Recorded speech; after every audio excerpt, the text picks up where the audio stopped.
Thomas King, author of The Inconvenient Indian, confirms he is not Indigenous after new genealogical findings.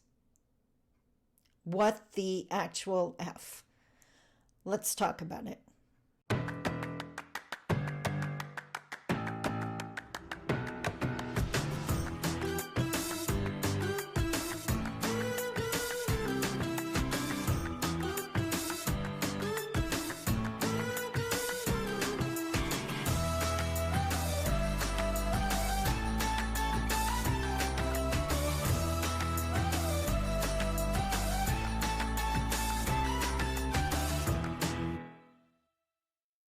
Bonjour.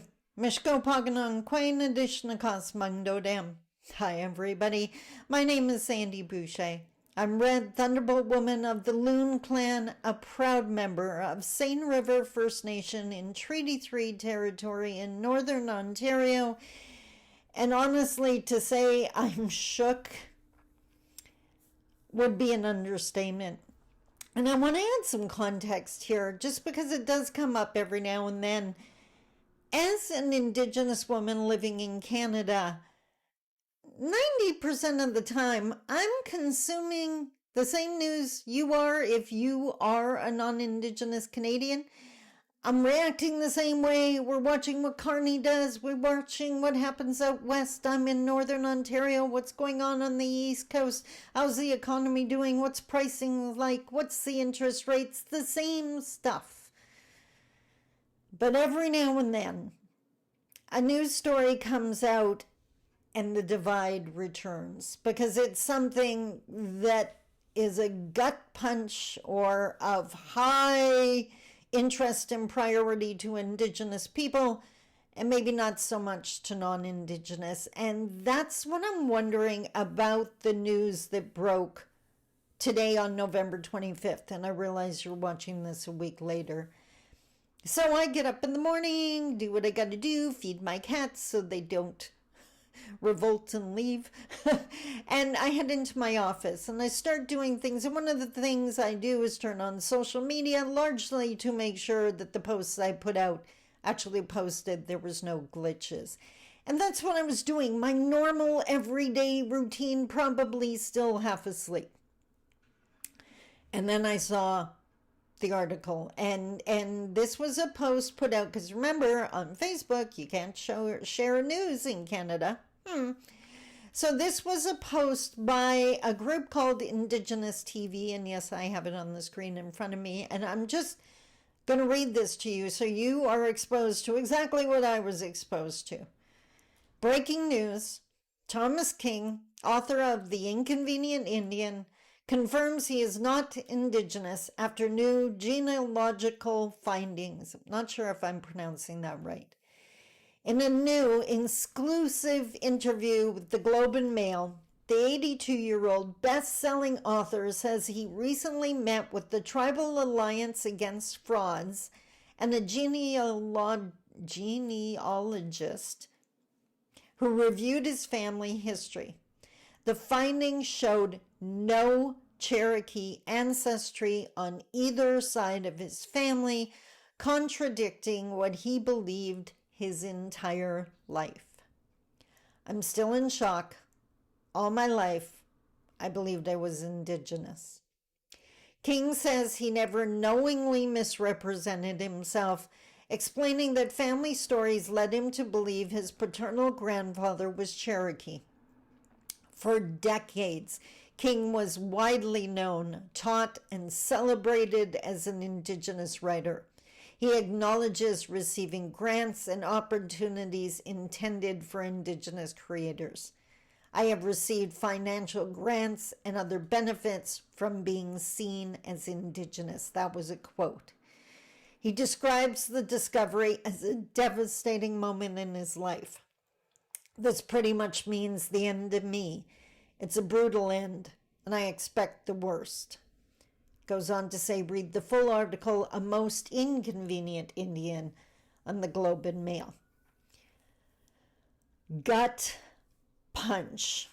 Now, why I wanted to do this video was because I had the same gut punch when it was revealed that Buffy St. Marie was not Indigenous. And honestly, when Buffy's story broke, I thought it was BS. I thought they were attacking one of our own. I was ready to go to her defense, and that was all based on a Fifth Estate investigation. So I thought, you know what? Before I say anything, I'm going to go watch the Fifth Estate. I'm going to go find out what they discovered, and so I know what I'm talking about. And by the end of the Fifth Estate, I was bawling my eyes out and realizing it was true. And whether you understand why that would be devastating or not, trust that it was. And I've done the videos on that. You can look on my channel. So this hearing about Thomas King was a gut punch. And I had to sit with it for a minute. And I was like, but this feels different.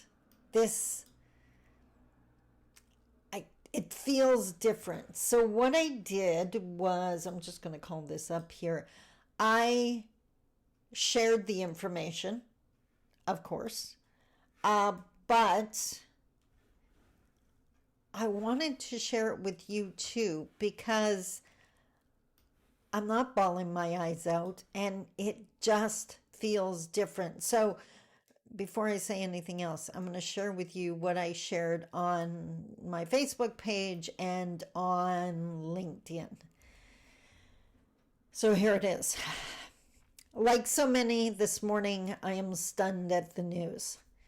But this time is different for me. This time, there is no anger.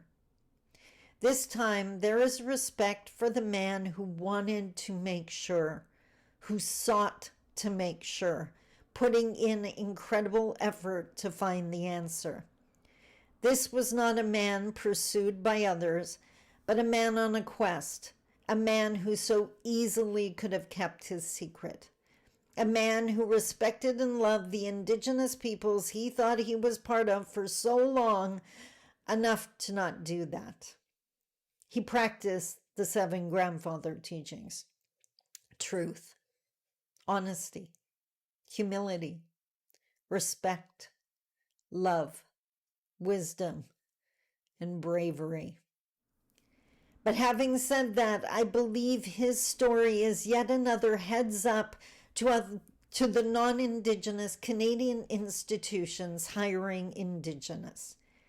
Surely there have been enough examples now to know you don't hire someone who believes they are Indigenous.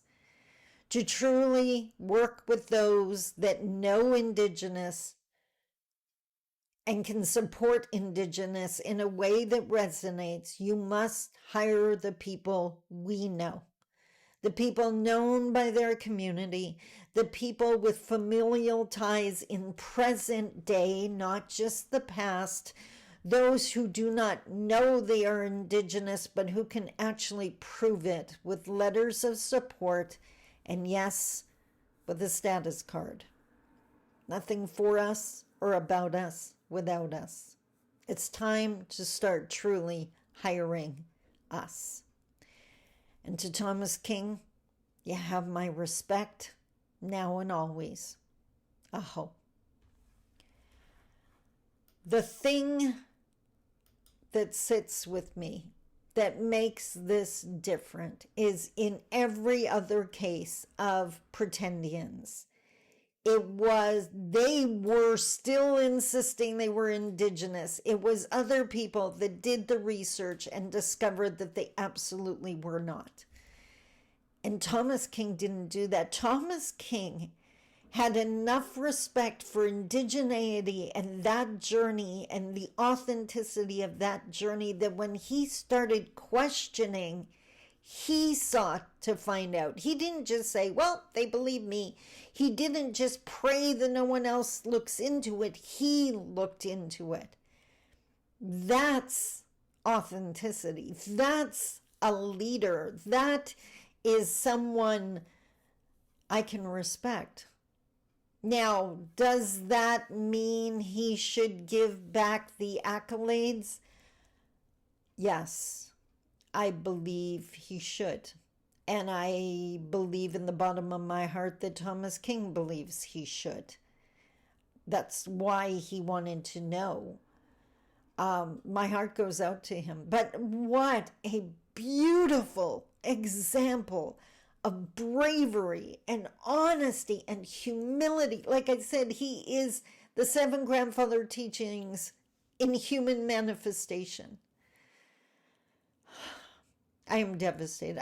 His books are still amazing. The stuff he shares is phenomenal.